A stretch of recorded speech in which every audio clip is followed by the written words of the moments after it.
গভীর উদ্বেগের সাথে লক্ষ্য করছি, আমরা গত রাত্রে আমাদের একজন সংসদ নির্বাচনের প্রার্থী, আমাদের একজন ভাই অ্যাডভোকেট ইকবালের উপর একটা গ্রুপ, সন্ত্রাসী গ্রুপ, সে একটা প্রোগ্রামে গেছে, একটা প্রোগ্রামে হামলা হয়। এই হামলাটা আসলে আমরা এটা খুব নিন্দা জানাই এবং আমরা চাই যে এরকম সন্ত্রাসী যারা কার্যক্রম করছে ওই সন্ত্রাসীদেরকে যাতে অবিলম্বে গ্রেপ্তার করে এটা একটা নির্বাচনের সুষ্ঠু পরিবেশ যাতে প্রশাসন নিয়ে আসে।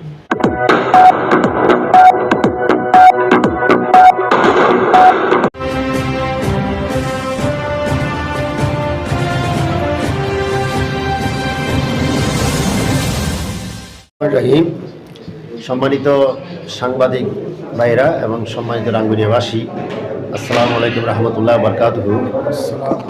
আসলে আমাদের নির্বাচনী উৎসবের আর মাত্র 2 দিন বাকি। আমরা এখন আপনাদের সাথে একটু মত বিনিময় করার জন্য এখানে সবাইকে আমরা আপনাদের দাওয়াত দিয়েছি। একটু রাঙ্গুনিয়ার বর্তমান পরিস্থিতিটা কি আপনারা আমাদের চেয়ে ভালো জানেন।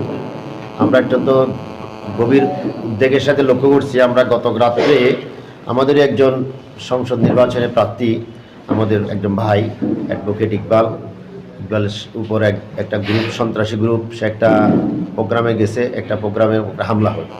এই হামলাটা আসলে আমরা এটা খুব নিন্দা জানাই এবং আমরা চাই যে এরকম সন্ত্রাসী যারা কার্যক্রম করছে ওই সন্ত্রাসীদেরকে যাতে অবিলম্বে গ্রেপ্তার করে এটা একটা নির্বাচনের সুষ্ঠু পরিবেশ যাতে প্রশাসন নিয়ে আসে।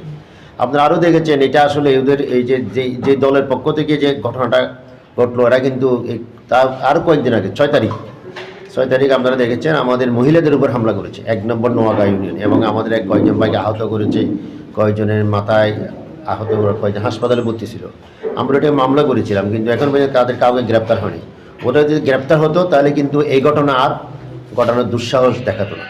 আমরা আসলে রাঙ্গুনিয়ার আমরা যারা রাঙ্গুনিয়া আপনারা আছেন, রাঙ্গুনিয়ার জনগণকে আমরা ধন্যবাদ জানাই। জনগণ যাতে ধৈর্য ধারণ করে, কারণ আমরা চাই সকলে একটা সুষ্ঠু পরিবেশ, সুষ্ঠু নির্বাচন। আমরা প্রশাসনের প্রতি আমাদের আবেদন হচ্ছে প্রশাসন যাতে একটা সুষ্ঠু পরিবেশে মানুষ, কারণ নির্বাচনের ভোট দেওয়ার জন্য মানুষ উৎসবমুখর পরিবেশে মানুষের সবাই আকাঙ্ক্ষা নিয়ে রাঙ্গুনিয়াবাসী অপেক্ষায় আছে।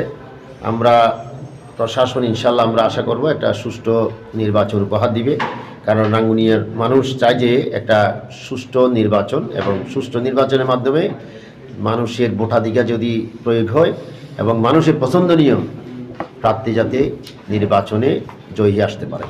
তা আমরা এই যে প্রশাসনের কাছে, এই জন্য আমরা আইন শৃঙ্খলা বাহিনীর কাছে আমরা এই যে সমস্ত ঘটনা যারা এই অঘটন ঘটাইছে তাদেরকে দ্রুত গ্রেপ্তার করে আইনি আওতায় আনার জন্য আমরা আহ্বান জানাচ্ছি।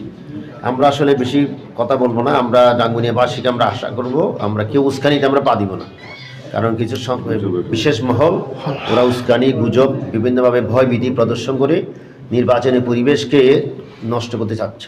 আমরা বলবো যে কোনো ভয় ভীতিতে কেউ কান দিবে না, গুজবে কান দিবে না, এবং কোনো সন্ত্রাসের কাছে কেউ আমরা মাথা উন্নত করব না।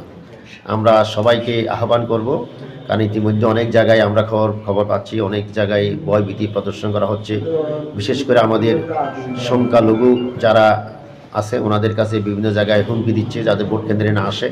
এটা প্রশাসনের দায়িত্ব, প্রশাসন যাতে এই সুষ্ঠু পরিবেশটা রক্ষা করে এবং বজায় রাখে।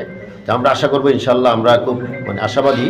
প্রশাসন ইতিমধ্যে আমাদের রাঙ্গুনিয়াতে অনেক আইন শৃঙ্খলা বাহিনীর প্রচুর সদস্য আমরা দেখতে পাচ্ছি, এবং এই যে পুলিশ প্রশাসন, আমাদের সেনাবাহিনী, বিজিবি সহ প্রচুর আইন শৃঙ্খলা বাহিনীর আমরা সদস্য দেখতে পাচ্ছি। তো আমরা আশা করব ওনারা এই যে আমাদের একটা শান্তিপূর্ণ নির্বাচনের পরিবেশটা রক্ষা করবে। তো আমরা আসলে আমাদের রাঙ্গুনিয়াটাকে শান্তির জনপদ, আপনারা সবাই জানেন। এখানে আমরা প্রতিদ্বন্দ্বী একবার ভোটে তর্ক করব যুক্তিতে, এবং জবাব দেবো গণতন্ত্রের মাধ্যমে। আমি বলবো আর কোনোভাবে সহিংসতার মাধ্যমে আমরা জবাব দিব না। আমার জবাবটা হবে গণতন্ত্রের মাধ্যমে, সহিংসতার মাধ্যমে নয়। আমি আপনাদেরকে এই যে আজকের যে আসার জন্য ধন্যবাদ জানাচ্ছি। আসলে আমরা সবাই মিলে রাঙ্গুনিয়াতে একটা সহিংসা মুক্ত, নিরাপদ ও মর্যাদাপূর্ণ রাখি, এবং নিজেদের সম্মান, ভবিষ্যৎ জানমাল রক্ষায় আমরা ঐক্যবদ্ধ হই। আমার বক্তব্য এখানে শেষ। আল্লাহ আমাদেরকে সবাইকে হেফাজত করুন, আমিন। আজ এ পর্যন্ত। এতক্ষণ সাথে থাকার জন্য সকলকে ধন্যবাদ। আমাদের পেজ ও ইউটিউব চ্যানেলটি লাইক, কমেন্ট, শেয়ার করে আমাদের সাথেই থাকুন। পরবর্তী নিউজ দেখার আমন্ত্রণ জানিয়ে আজকের মতো এখানে শেষ করছি। আল্লাহ হাফেজ।